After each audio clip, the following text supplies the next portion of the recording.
ఇవాళ తెలంగాణ వాస్తవంగా చెప్పాలి అంటే అప్పులు కాదు మేము చేసింది ఎంత అప్పు అని వీళ్ళ దోస్తే అడిగిండు, ఎవరో కాదు.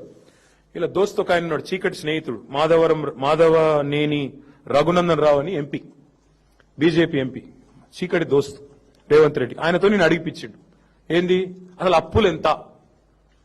అప్పులెంత అని పార్లమెంటులో ఒక ఎంపీ గారు అడిగితే పార్లమెంట్లో కేంద్ర ప్రభుత్వం ఇచ్చిన మీ బడేబాయ్ ఇచ్చిన సమాధానం.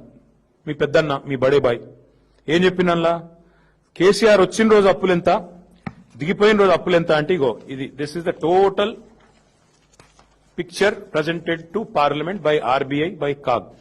ఏమని చెప్పారు అందులో, కేసీఆర్ గారు అధికారంలోకి వచ్చిన రోజు 72,000 కోట్ల అప్పు రాష్ట్ర నెత్తి మీద ఉన్నది.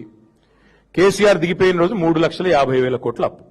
Total public det of Telangana. ఇది పార్లమెంటులో సాధికారంగా కేంద్ర ప్రభుత్వం రిజర్వ్ బ్యాంక్ అడిగి ఇచ్చిన లెక్క. ఇప్పుడు అందులో ఏంటంటే విషయం, మేము వచ్చిన 72, మేము దిగిపోయినాడు 3,50,000. మరి అంటే ఎంత కేసీఆర్ చేసిన అప్పు, 2,78,000 కోట్లు.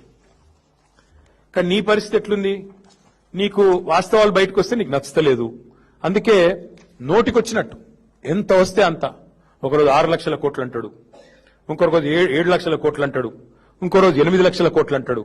మరి నీ లెక్కలు నమ్మాలనా, లేక కాగ్ లెక్కలు మరి ఆర్బీఐ లెక్కలు నమ్మాలా, పార్లమెంట్ లో కేంద్ర ప్రభుత్వం చెప్పింది నమ్మాలా, ప్రజలు ఏది నమ్మాలా ముఖ్యమంత్రి చెప్పు.